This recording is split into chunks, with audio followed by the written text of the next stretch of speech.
find iTunes and kill that.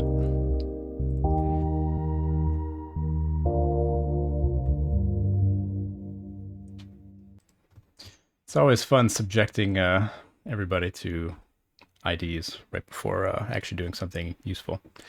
But hey, welcome. Gonna give the flyer builder a go here. So I actually have 2 flyers to do, so I figured it would be pretty good to just bang them out on stream. So some of the features and everything that are kind of hiding under the hood here are a little bit more easy to see because there's a lot of shenanigans going on in here.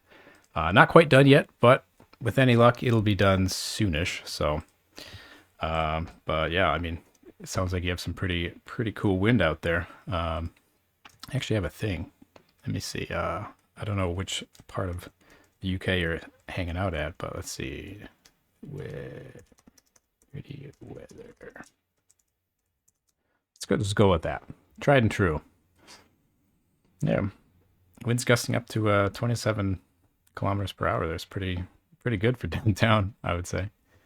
But yeah. So let me. Oh, Eastbourne. Let's try doing that. Dirty weather. See if it'll pick it up.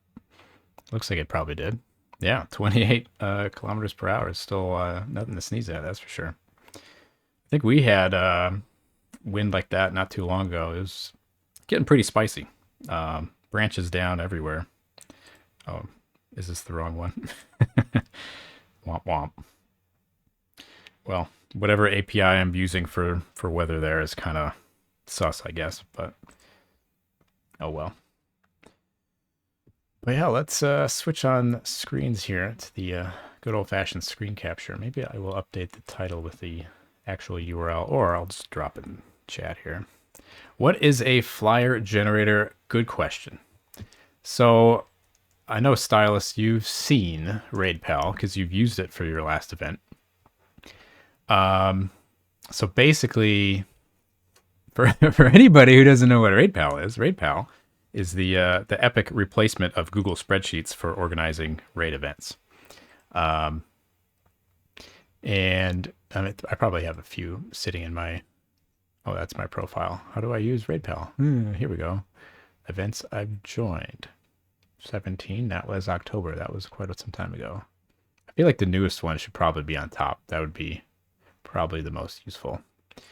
But we can start with that. I know actually there's one in here. I think that's Silas you're on. Pretty sure it was this one, wasn't it? I think you're on here, or maybe you're on the day 2. Either way, it's a nice way of organizing all the. There you are. See, I knew it. I knew I still had you in here. But so converting this nice sheet of information, because it's all localized with like my time zone, which is great.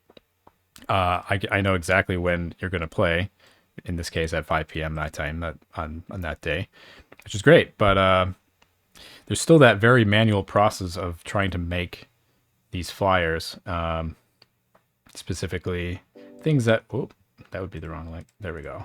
Specifically things that look like this, that you want to go blast on social media and ship them all around town and whatever. Just a nice thing that you can splash on screen during stream too, just to see who else is going to be playing in your lineup and all that fun stuff. So still the process of taking this, which is great, and converting it into a usable image for stream is kind of still a pain. So at one point I had thought about making a really quick and dirty app for doing exactly what Octobar did for this, but I never got around to it because my time is so limited lately.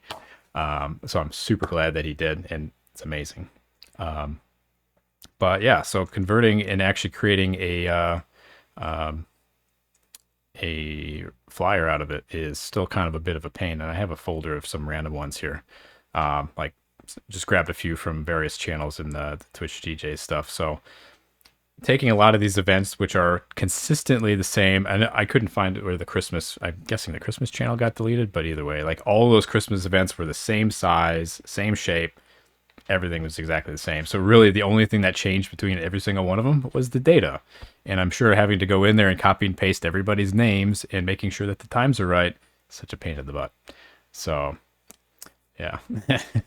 So yeah, I mean, just coming up with a flyer every couple of weeks or whatever, where the lineup quantity is usually the same, but like just the dates and the names and the times are the only thing that change, is kind of a nice idea to basically build a template out of it. Once you design it once, then you can just plug the data in and change it every time you need to update it. But you can still tweak it all day long. So just being able to just take some of these ideas and still be creative about it, because I know a lot of people like to use Canva or some of those other online, or even Photoshop to some extent. I mean, my flyer builder is no replacement for any of those really high-end tools, but being able to do things to this effect in the editor is totally feasible. And some examples, like this guy here, this is one that I did in the builder. We even had prof play, which is really cool. But yeah, this is entirely done in the flyer builder, as was this one. So both of those are pretty good examples of what it can do. I'm not the most creative person in the world. I'm a programmer, so I know how to make things work, but making things pretty is not really my forte. So, but all of these kind of flyer examples are very good kind of examples of what something could be generated, or you design it once and then fill in the data from there. So I will plaster a link here in chat. But yeah, so that's where it lives right now. It's still not quite done. I have a to-do list around here somewhere. I've been it's a kind of a hot mess, but I have most everything done on here. The only things, kind of big things, that aren't implemented yet are the history. So like undo, redo, things like that, because that's kind of complicated. And also saving. So you can save your flyers and the thing, but there's no like automatic saving. So if you like close your window or whatever, it'll be gone. It's still possible to work around that. But yeah, the other fun thing to keep in mind too is that this is entirely client-side browser-based. So the server is basically, it's completely pointless. So everything lives in your browser. When you upload images, they never leave your computer. They stay entirely in your local side, because I don't really want to host 10 gigs of images for everybody, because that's not my job. So, but yeah, so you use Excel to copy the names. Yeah, that is very error prone, and you kind of can see stuff like that. The use case here, like I'm pretty sure this was all done by hand too. You can see like dirty briefs with a capital B, and then I happened to pick a second time slot, so second time I didn't get one. So it's kind of like whoever is creating the flyer is just like, I'll just whack it in there and hope for the best. But just whatever you set yourself on Twitch is what will show up here, and it will also show up on the flyer. So basically eliminating all of those possible error-prone steps was kind of my goal. So if I just bring it open here, this is what it looks like when you open it right now. I was talking with Octobar a little bit about it, and I'm pretty sure what I'm going to do is I'm just going to have this essentially be a very basic template right when you open it. So essentially it would just look very similar to like any one of these, maybe like something like this, where it's just the title, the name, the date of the event, the lineup, and stuff on the bottom. The only caveat is if you have a really long event, and I know there's a few of them. These short ones are really nice. If you have like consistent weekly or monthly events where, how do I get back there again? Dashboard, scroll all the way to the bottom. Like this one's going to be a long one where it spans 2 days. So there's a ton of slots. Cramming that all into one little baby flyer is going to make everybody's names really small. So there is some workarounds for that in the editor here, and I'll show some of that. I'll actually create another tab and open the pre-party, which is much shorter. So this one is kind of a typical one-day event kind of thing that you'll see. So what I'm going to do is I'm actually going to copy my RaidPal link, because that's how we do it here. Just a quick basic overview of the interface itself. There's the header bar, which essentially defines all of the tools that you can use. These are all the primary modes of operation. We have the selection mode. We have the add objects to the canvas mode. Free drawing, so you can really make what your styles if you want to do that. You can do free drawing. We have our raid pal tab, which sets the event, and you can see all the information on there. Right now, I have it hard coded to an event that was a couple months ago, maybe last month, just because that's what I was building it on. So you can see it's kind of an incomplete state. It's kind of developed as I go, but it'll get cleaner over time. And then the last one is the export, so you can grab an actual ping of it or an SVG if you want your scalable version. Right now, fonts are not embedded in the SVG, so your text will be formatted plain. And then JSON, which is essentially a snapshot of the entire canvas. So you can do cool stuff. Let me see if I can find a example here. Sort by date downloads. JSON file. Where are we? Here we go. So you can see I have a nice JSON file. I'll just drag that into the canvas.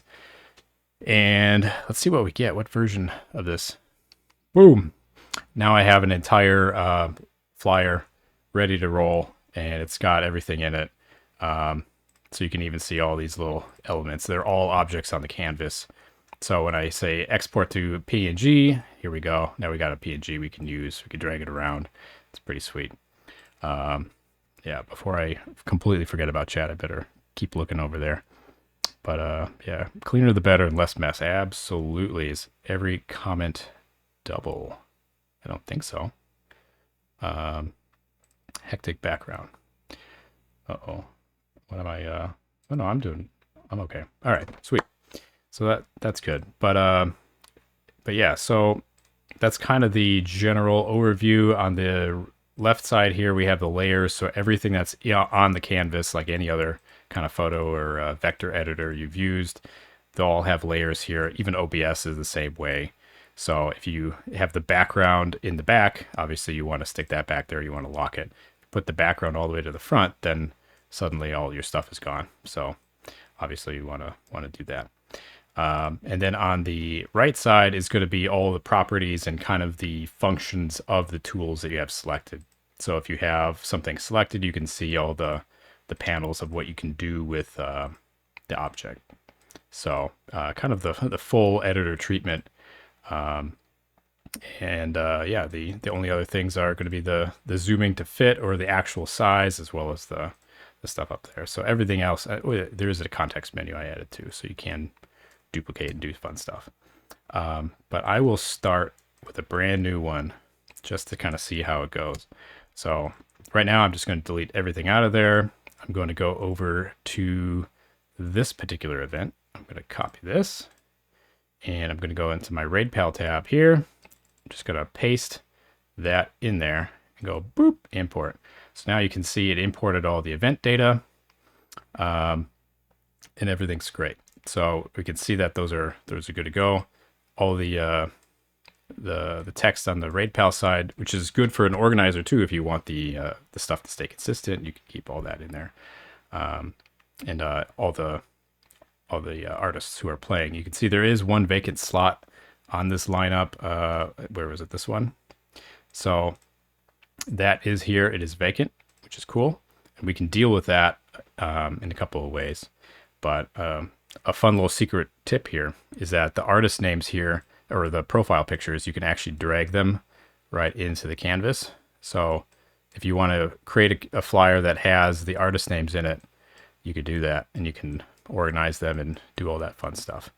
There is a feature too on the image itself that if you go to the image, you can actually crop it circular. So if you like those circular profile images, you certainly could do that. So definitely able to handle that.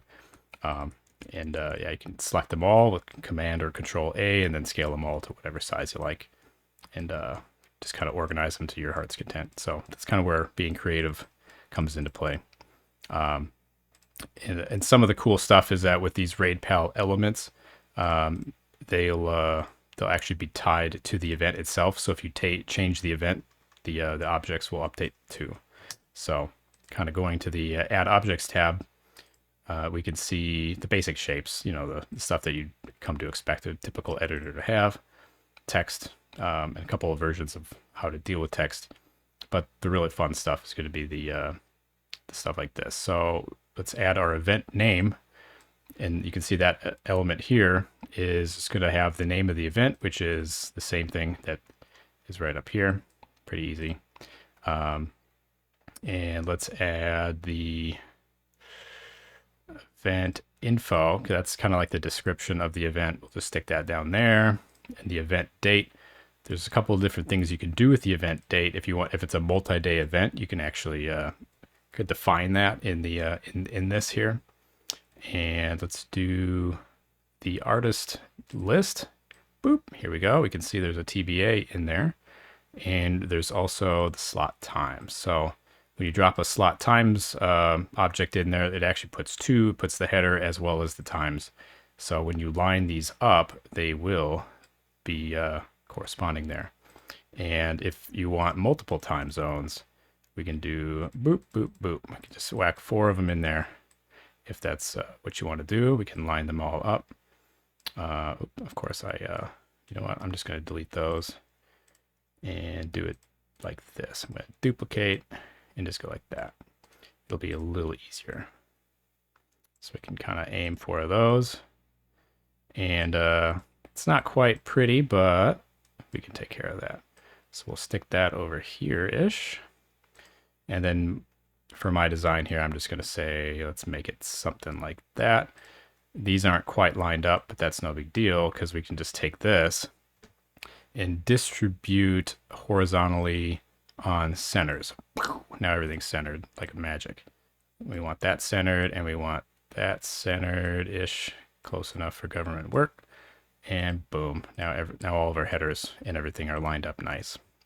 So, and if we want these to be bigger because we have a lot more space, can really make our text size big. Let's change this to, I don't know.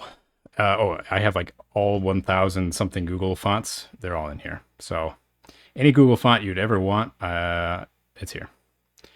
And I'm trying to remember what font I like. I don't remember. Jockey one, no.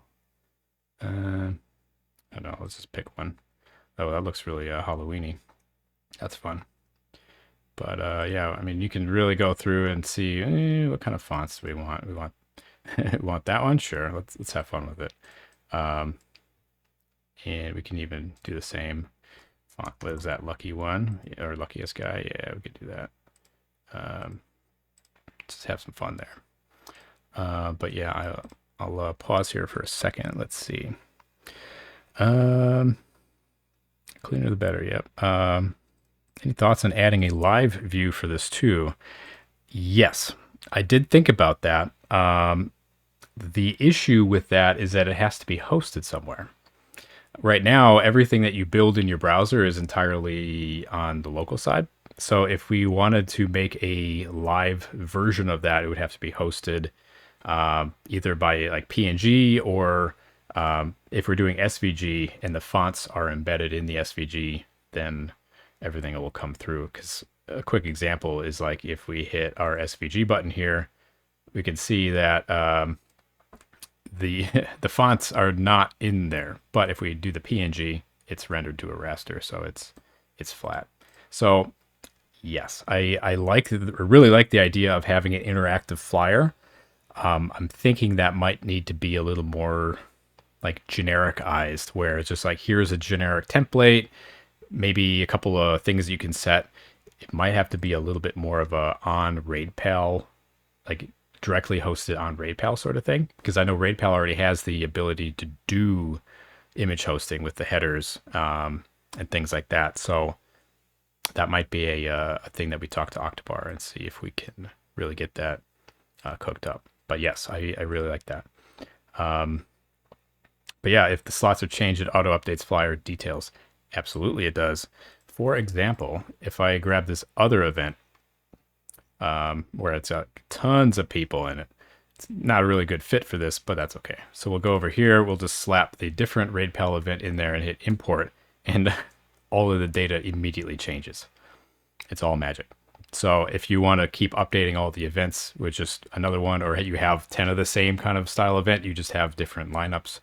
Ta-da, boom, done. It's here. So I'll grab that other one in here because we're just doing the Friday one. We'll just import that back in again. And even if you have the same link in there and the lineup changes, so somebody registers that slot, you just hit import again and it'll just pull the fresh data. So it's basically foolproof. So yeah, for right now, let's keep just formatting just for fun here. And some of these controls, there's a lot in there. Grab that here just to clean things up. But yeah, I mean, you could change the font. This font editor and lister was quite the challenge technically to build. It probably took me 2 days just to make that work, but it works and it's fun. But yeah, so let's make that a little bigger. The fun thing is you can use the mouse wheel when you're hovering over the text boxes here, especially the number ones, so you can really just kind of tweak those whatever you like. It's really nice than having to hit the up arrows or push the little buttons constantly. I'm all about optimizing the workflow and all that. So in this case, having central US time for every single column is kind of useless. So what I'm going to do is I'm going to click on this column, and then this is where we get to the really fun stuff. So we see the event time slot section here. And instead of America, Chicago, let's go with US, what is it, Pacific? We want to go West Coast. Boop. So now we have a Pacific column. The header automatically changes. And over here, let's do US Eastern. So East Coast, because there's a lot of Americans who are terrible at time zones. So having both coasts, we're good. And then over here, let's do, how about London time, which is GMT, but we can use the official European London time. So now we got GMT sitting in there. And for our friends in Australia, we can do, oh boy, Brisbane, boop. And now we have all of our columns in all the time zones, and nobody have to do math because math is hard. We don't like math. And even same with the date that's sitting up here. So we can see we have our custom event date editor here. Right now, dates are all relative. Which date of what slot you're in. You can see Pacific time for this first slot is 8 a.m. But over here, it's 2 a.m. and the next day. So if I were to select Brisbane for my event date here, it's now Saturday. It's not Friday. So you can see how that can be interesting depending on who's using it and who your target audience, or which is typically the world, is going to be dealing with it. So let's go back to US Central because that's me. So you can do that. And what's also fun is sometimes you have a date that runs multiple events. So we can just say we want to from this date to this date. So we can see slot number is 0 index. So the very first one is 0 here. And then maybe this one, I want to say I can choose a different slot number just by selecting like that. Or you can do -1, which is the kind of the magic number for the very last one. So when you have those really long multi-day events with have a huge lineup or whatever, you can just say -1. So if you want Friday to Saturday or Friday to Monday or whatever it is, you can just kind of do that. And yeah, depending on your time zone, this is kind of relative. So it's like, well, is this Friday Pacific time or is it Friday Australia time? It's kind of up to the designer to point out there. There's no real magic silver bullet there. But yeah, so doing the title here, the title is also bound to the event name here. So if you find a way to change your title in RaidPal, you can edit it and hit the magic update and it'll return. You could also, if you don't quite like it, it's not formatted right, you can just edit it too. But if you want to get rid of your custom changes, boop, hit the update button and it's gone. Same with the text here as well. So if I happen to edit my name on there, you can just hit the update to make it go away. So, and sometimes you have artist names who are just ridiculously long for your lineup. And so you can do just select that little bit of text there and just edit that one little bit just to tweak it down, just to give a little bit more margin there. So you can do that as well. So that's pretty cool. Or maybe sometimes you want to make it bigger. Like you want to stand out a particular artist on your lineup, you can do that.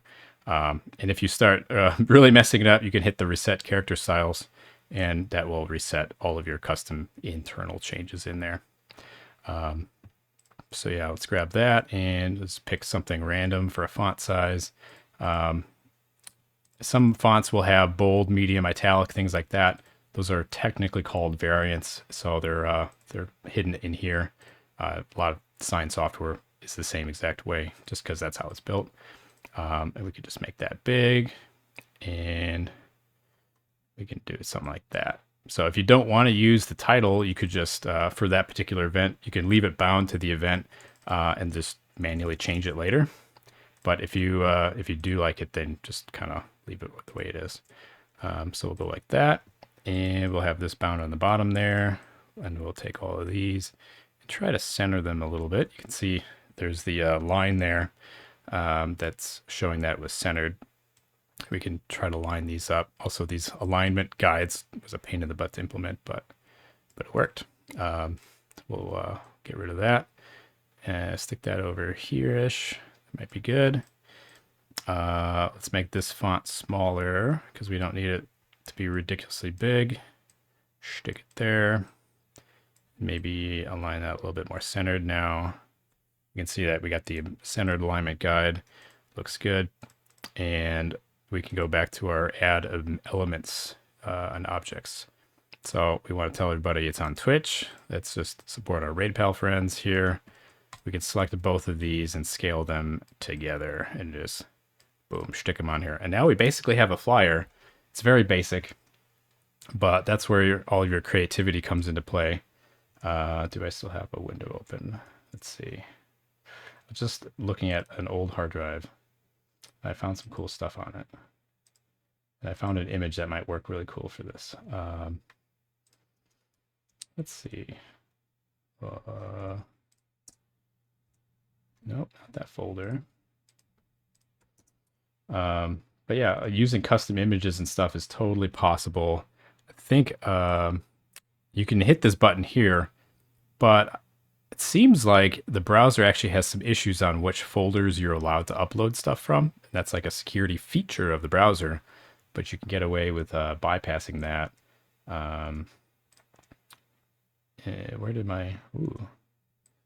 These are some really old images. What did I do with them? Nope. Nope. And this is the boring part where I find that one image that I was looking at the other day and go, oh, that'd be cool for a flyer background. I took it in 2013. Oh, here, I think we're getting closer. Yeah, here we go. Found it. All right, this one looks good. We'll just try this. So we grab an image from our computer and drag it on top. Boop. And now we got a cute image. That'd be a fun background. Of course, it's now covering everything because it's sitting on top of our layers. So we're just going to drag that layer all the way to the bottom. And now we're starting to get something that looks kind of neat. Do we like it this way? I don't know. So we can just edit this image. We can flip it. That might be cooler. Does it look better this way? I don't know. We kind of like the little sunset, little silhouette action. That's kind of cool. Maybe we do something like that.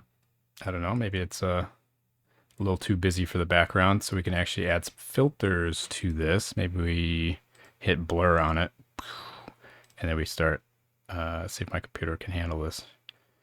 With big images, it tends to get. Ooh, there we go. So now we can start blurring it out. Maybe we don't want it quite as busy. Something like that. That'd be neat. We got the Miller Lite logo hanging on there. Let's just cover that up with the Twitch. There we go. Boop. If we zoom all the way out, you can see we're just using a little tiny section of it. We can scale the image to how we want. The danger is, though, if you do stuff like this, now you start skewing it and it gets real kind of gross. And when you start doing things like that by mistake, where, let me see, if you do, like that, where it's like, uh-oh, now I messed up my text box. What do I do? You can actually go into the transform and just edit the scale back to 1, which is 100%. And same with this. You can see these are all scaled really badly, so we can just fix that and get those back in there. Having the undo button would be really nice, but it doesn't exist yet. So maybe we can actually scale that down a little bit. Just to stick it right there. That'd be fun.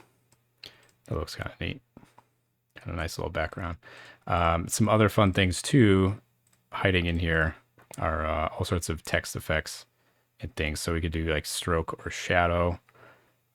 Shadow might be kind of useful here. So we have a black shadow and just blur that out a little bit.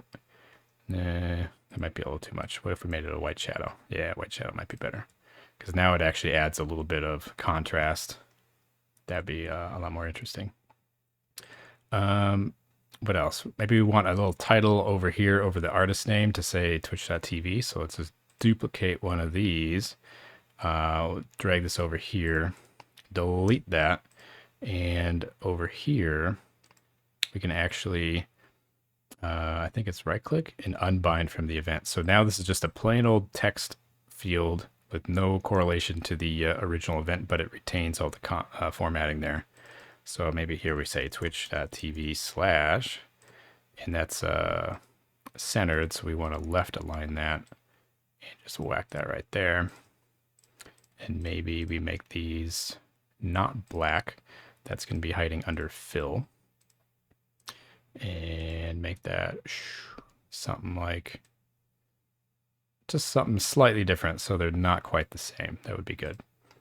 Yeah, and this is obviously unreadable. So we can do, on the text, we could do text background color, which is here. We can make that solid and white, maybe reduce the transparency just to make it there.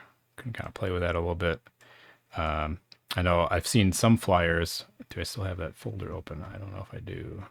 Some flyers like to use the background color on text as like the contrast. You could do that. On one of the flyers that I did, they had I put the lines in between each one, and that was actually a little bit of a hack that I did. That was just taking a text box. So we want a text box here, and I just literally just put underscores in there, and then made that one per line. Let's see, one, boop. And then if I do this a whole bunch of times, well, let's do that. And now copy, we'll undo, copy, paste, paste, paste. Yeah, it'll be good enough, whatever. And then you actually stick that underneath with the same. I'm going to copy this and I'm actually going to paste the text styles on there. Boop. So now these should all be the same-ish. If I just make that a little wider. Did it actually copy? I'm not sure if it did. Copy, paste. Yeah, did it? Size 20. No, it definitely did not. It's all right. Size 34. And that. So, yeah, it copied that. Size 34. It did. Okay. Something's. Oh, I didn't. Might not have done my line height. Yeah. But I'll show that on another one where you can just basically add another text thing in there and it'll work fine. Do we want the same font just because everything is now Luckiest Guy? Let's just do that. Just because we can. Make that a little bigger. Boom. And that's still not contrasty enough. So normally I wouldn't use quite as busy an image as that, or I'd filter it out a little bit, but either way, just make that a white text on there and that'll make it a little more readable. Maybe make the text background color black and a little less transparent. Boom. And then that's, I mean, if that's good enough, then that's what you ship. But if you have logos and stuff too, do I still have? I wonder if I have the logos for some of these still laying around. I usually do on a different computer. Super sword. Yeah, it might not. Oh, wait. I just found one. Is this it? Oh, I found it. Boop. So you just drag your logos in and then scale them to fit. And Sometimes with these, I don't even use them. I'll just take this, shove them off to the side, stick that in there, and add some text as to what the actual event name is. Or just edit this. So this is number 20, pre-party. Boom. Maybe that's good enough. We'll go with that.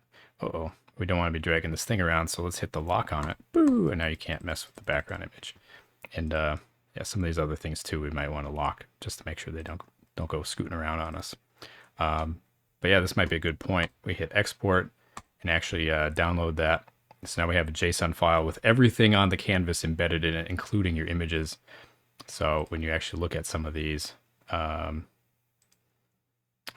is my download folder? I have 3 monitors, so where did it go? Who knows? Date added. Here it is. So this is a 3.2 megabyte JSON file because it's got the images embedded in it. So, all right, let me catch up on chat. So yeah, the time zones, super easy to update. It's so nice. Oh, and regarding those time zones too, if a 100-hour time format is not your jam, that's no problem. You can just, on your time slots here, you can see the formatting is right now capital H's, which is the that. And if you actually click on that, you can see it uses the moment time zone formatting. So if you want to see exactly how you can do some of the crazy stuff, you could do that.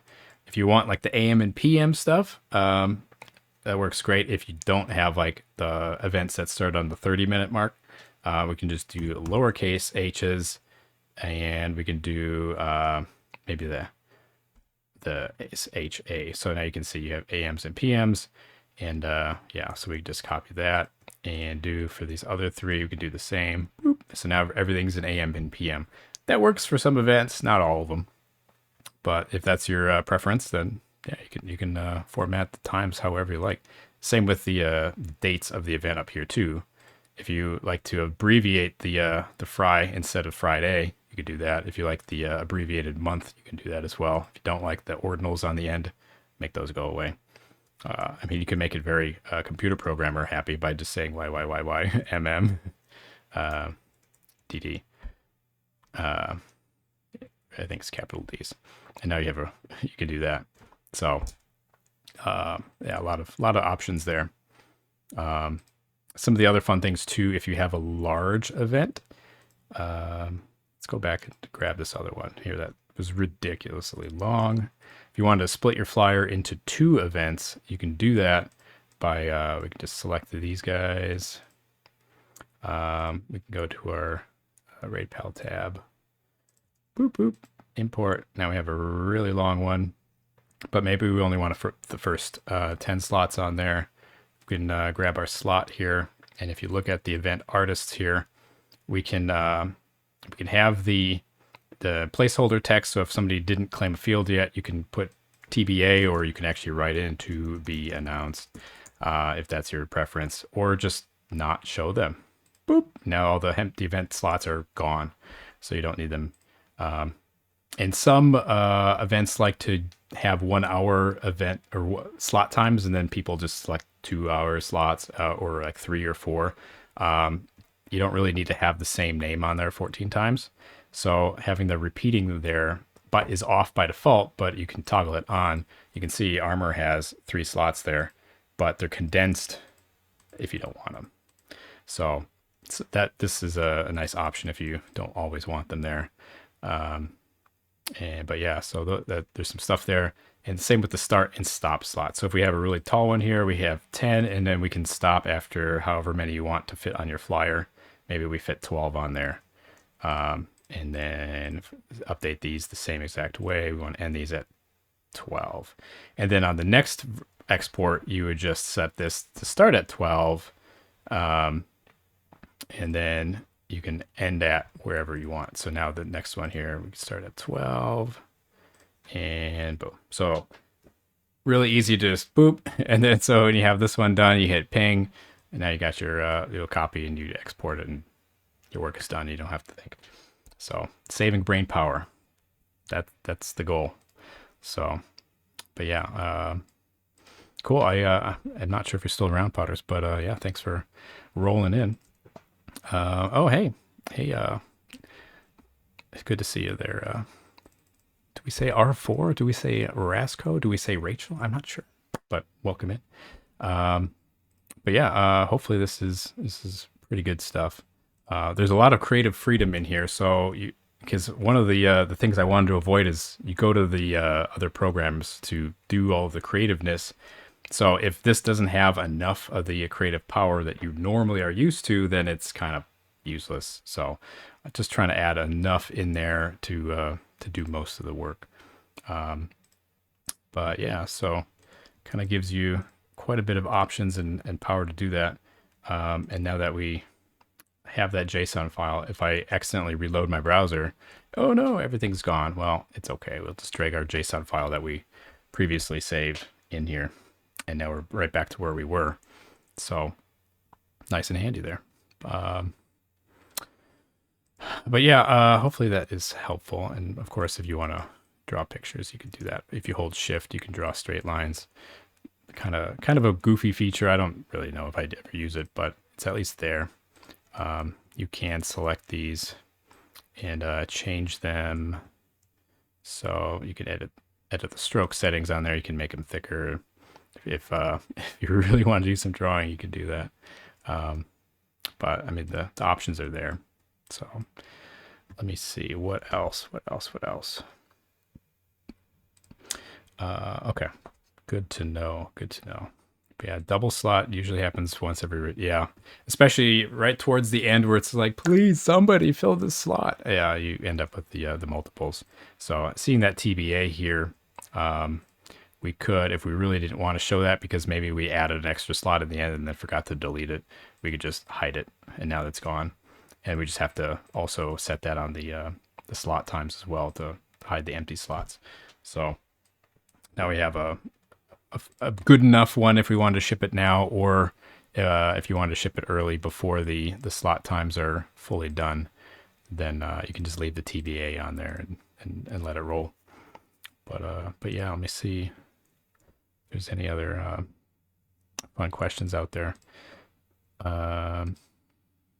There's quite a bit of stuff hiding in all of these drop downs. It's kind of hard to show all of it, but yeah, I mean the biggest one is when you're messing with stuff and you suddenly make something skewed and you go, now it looks goofy. Like, how do I fix it?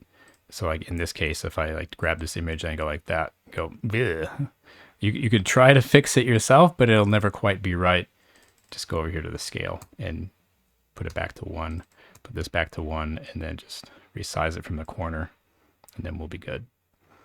But yeah, image effects, there is a smoothing option. So if you're doing things with like pixel art, I think even my my Dirty Briefs face here is a good example of that.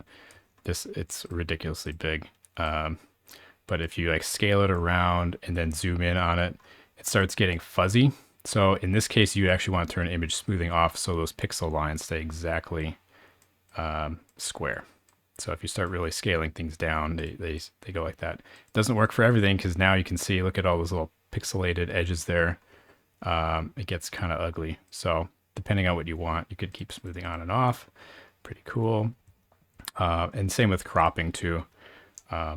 We can crop images by basically pushing them out of the frame with that. We'll leave that to 0 for this. So, and if you want to crop it as a circle, you can do that too, which is good for the artist's faces. If you wanted to stick people's profile images on there, you could do that as well. So if you want to find a way to line that up, that's cool. I had thought about making an automatic one to do that, but it's a little bit more complicated than I have time to implement right now. And I'm not quite sure how useful it would be. If somebody really wants it, then we can kind of work on that. What other useful things are hiding in here? Filters are pretty powerful. We'll unlock that layer. We added the blur on there, but there's quite a few filters that we can do. So like some of the basic image editing stuff, if you wanted to add a brightness filter, you can really turn it down, turn it up, do kind of the very rudimentary stuff. You can even do like the chroma key stuff to really delete out chunks of color. So I don't know, maybe we can try deleting out the black. Yeah, there you go. So now the black of the background is going away. So you can get creative with some of that. Or if you have a logo that has a black background and you really wish you were transparent, then you could probably get away with using a chroma key on that. So, or even if you wanted to suddenly invert the colors, make it really dramatic, you can have some fun with that. I think, for example, where did my downloads folder go again? For the here it is, episode. Nope. How long ago was that? That was only a month ago. Oh, my downloads folder's a mess. Let's see. What is this one? Let's try looking at that. Oh, hey, there's that one. That's neat. I don't think I had image filters built in for that one. How about this one? No. Was it? Oh, here it is. It's this one. I used image filters. This is actually, this image, the background of that was taking at the Anjuna Weekender at the Gorge in July. So the original image of that, do I have that somewhere? Probably have it in this folder. Oh, is it this folder? July. Let's look for July. It was a fun edit to that. And it was also nice using the. How about I just make this a bigger folder so I can actually see what's in it? That would be useful. Come on, Apple, you can help me out. Boom, here we go.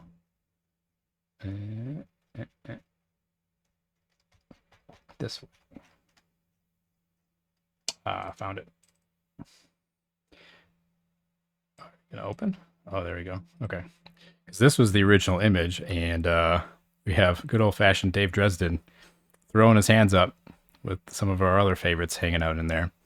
So taking this image, dragging it in, and then adding some image filters right on it, right in the editor here. So if I unlock it and look at it, I blurred it out and I added a color filter on it. So if I get rid of that, boop, now it's distracting and it doesn't quite look right. So same with if I get rid of the other blur on there, now it's back to the original. So being able to just kind of edit, play with that is quite lovely. And then how do I keep losing my downloads folder? Yeah, I need more windows, more screens, more internet. Okay. Downloads. Armor Birthday Edition. Drag. Boop. So, yeah. So we have that. You can see these tiny little lines. That is... I think I locked it. Here it is. But all this layer is just uses the same font, the same line height as the other stuff here, and it just has a lot of underscores in it.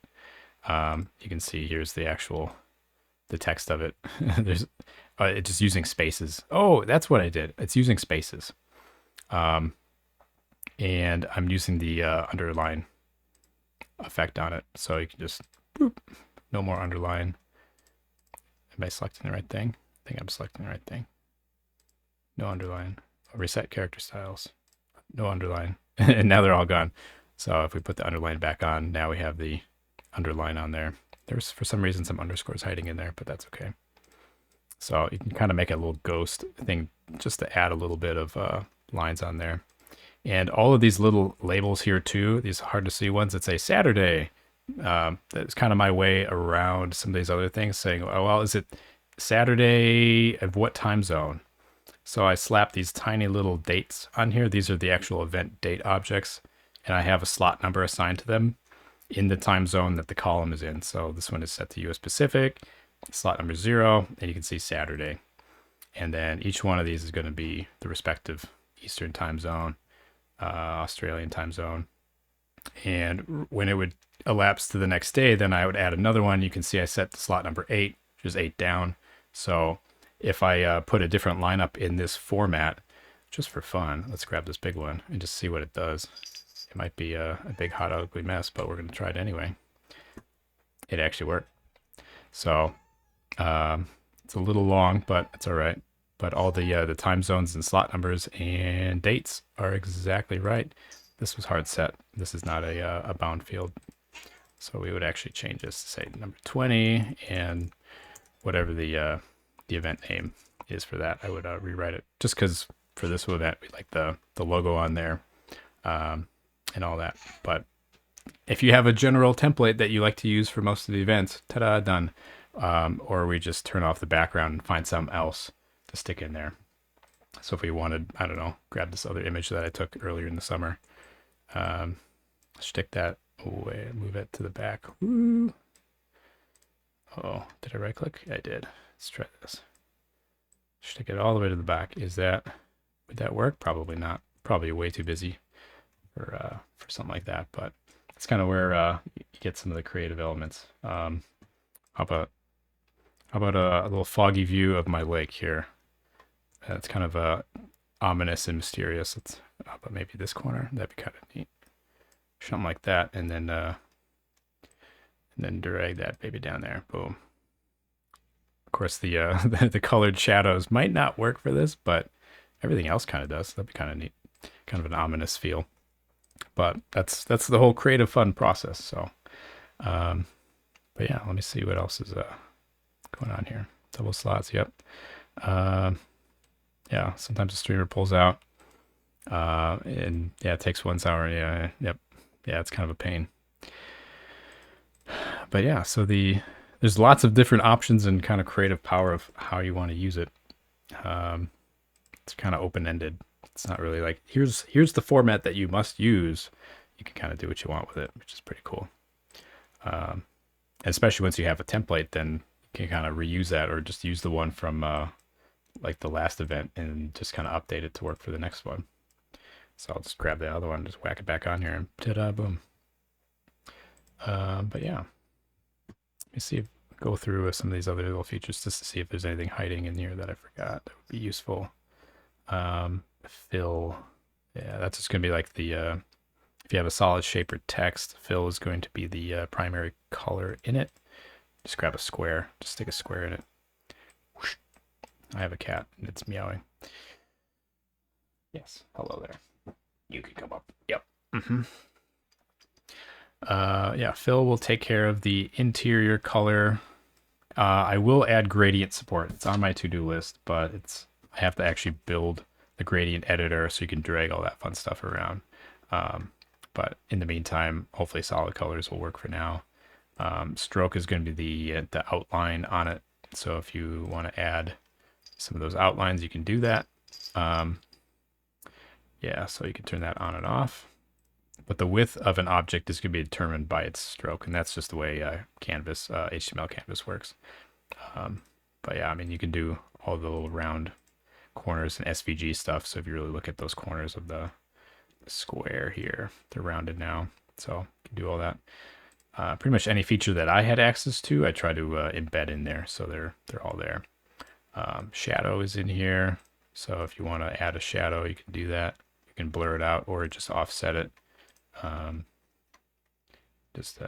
you go. Put it that way. And we want to go negative here. So now we have a shadow. Let's make it a funky color, and then you can blur it. So you get all the shadow features. That works with images and text. So shadows are cool.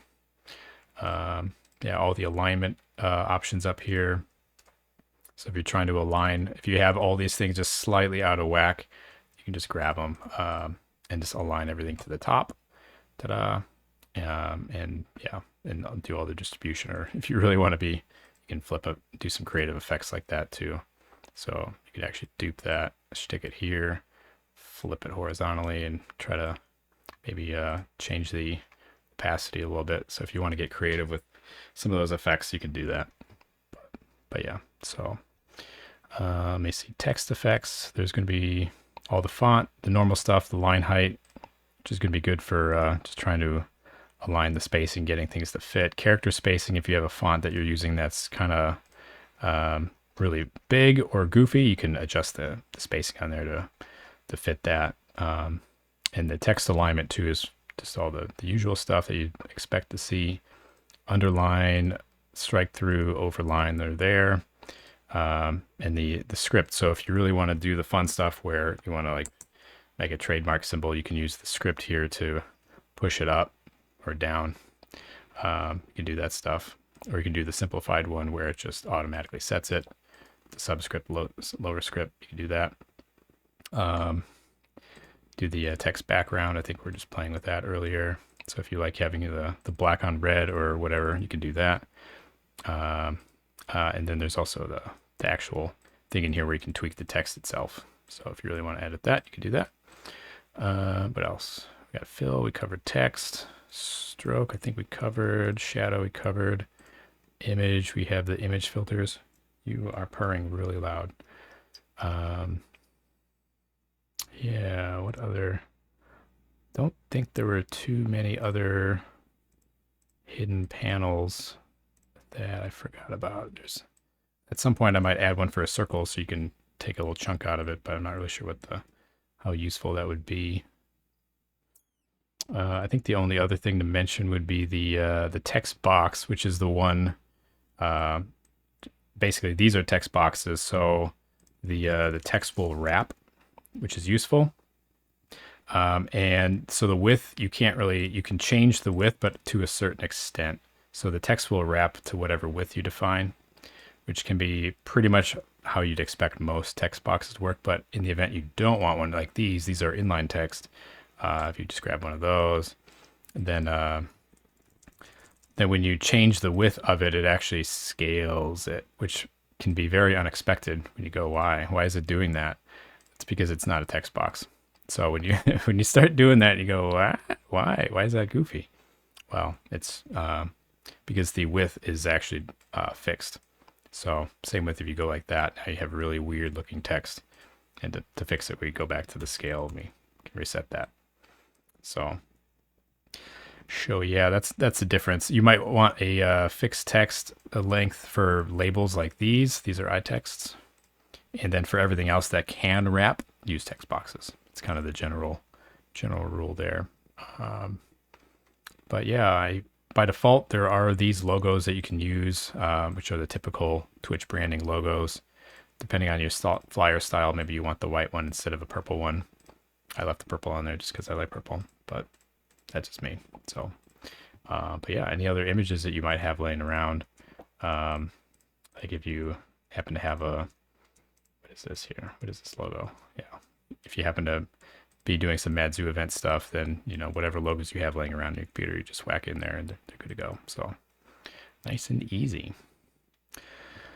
I think that's pretty much it. I don't think there's too many other things to go over. I think we covered the placeholder, did the separators. In theory, if you really wanted to do a flyer that had a linear, like there's only 3 people on it or something, you could just change this to a space. So now all the artists are separated by, like if you want to do an artist list that's just kind of compacted together, you could change that to the space separated, or if you really want, you could do comma separated. I mean, maybe you're doing something with it, I don't know, but by default, it's a new line break, so everything's on a new line. That's pretty much the only special thing there. Time slots, covered the time zones, formatting, all of those, repeating, yep, covered that. And these event dates, the same, binding them to a slot number or not. Yeah, I think that's pretty much it. So hopefully that's useful. And I'll keep this VOD around, so hopefully we can point to it in the future saying, how do I use this thing? Here you go. So yeah, let me see here. Looks good. Yeah, start with the J. Yep, Shane, that's exactly right. Octobar and I were talking about it. He's like, how do we get the RaidPal logo on there by default? I'm like, well, I think the easiest thing to do is instead of starting with this generic thing that I was doing just to test the corners and everything, is actually have a very generic pre-built layout that's just there. It basically looks like what we kind of built just a minute ago there. It would just look something very like this with no images built into it besides the ones that are just there.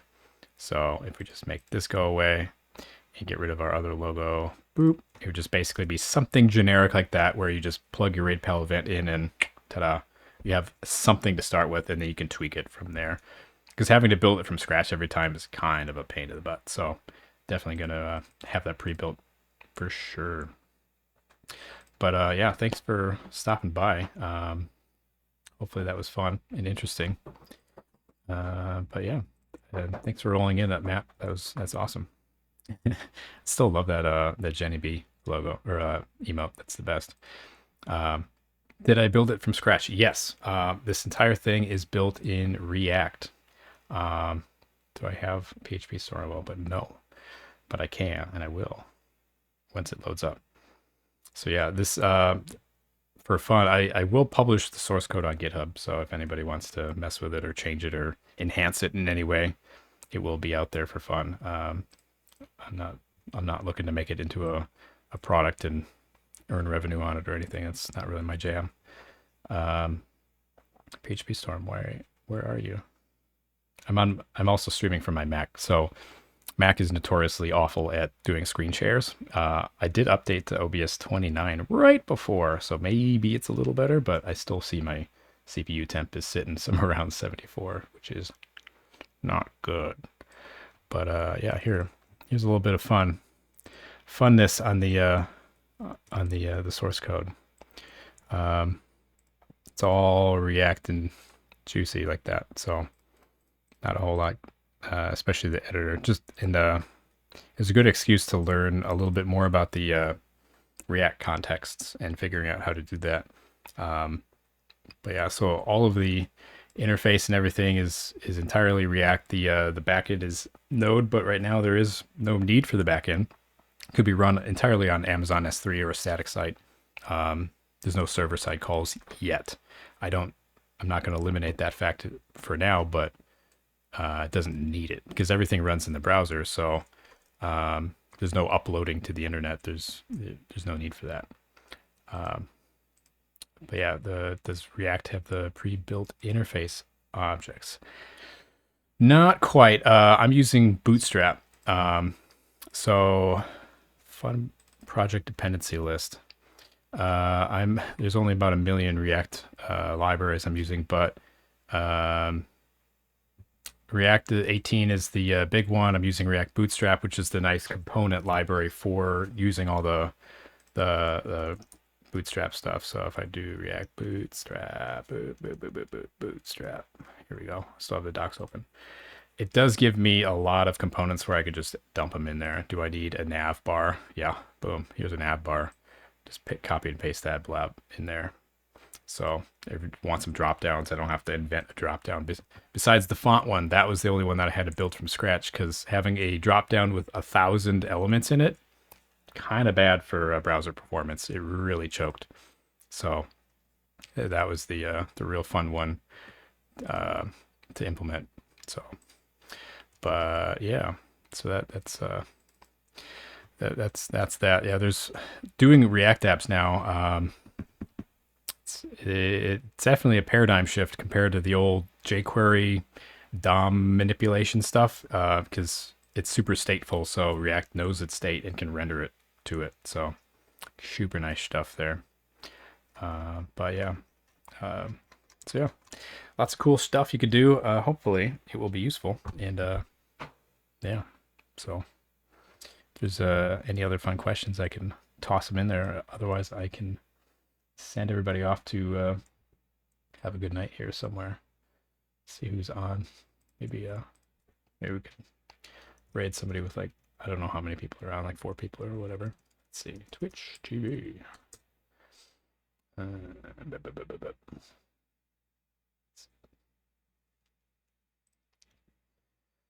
Oh, Lyft is on. Yeah, that'd be fun. But yeah, thanks again. Hopefully that was fun and enjoyable. But yeah, I will be publishing out the link here. You can just see it or play with it yourself here. I'll paste it again in chat just for fun.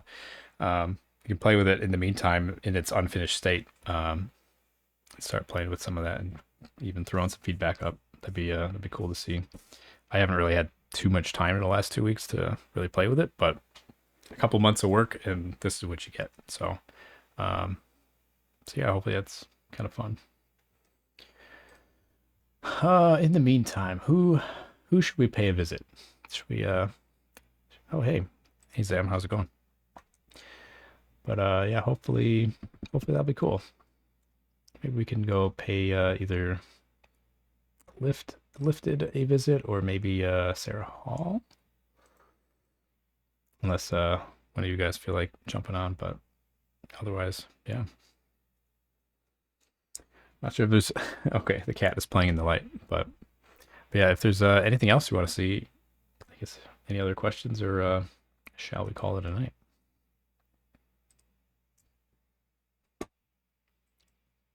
In the meantime, I'll throw my ID back on here. Music. Boop.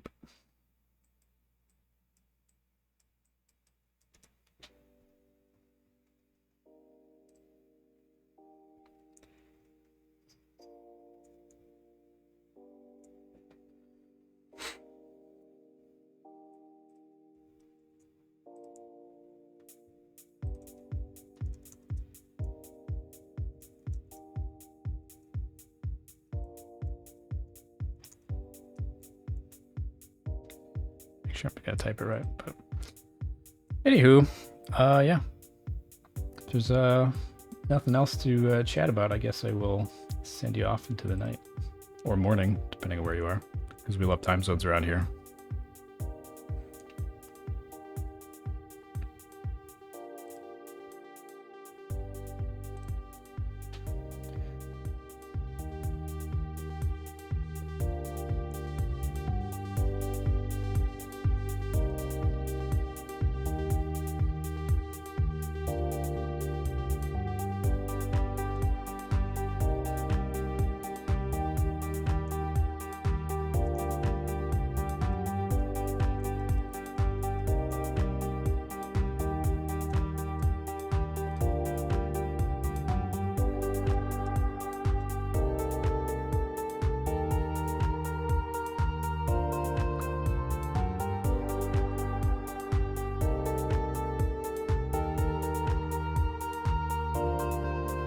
Yeah, I think go pop a little raid over here and visit our friends at DJ Sarah Hall. So thanks again.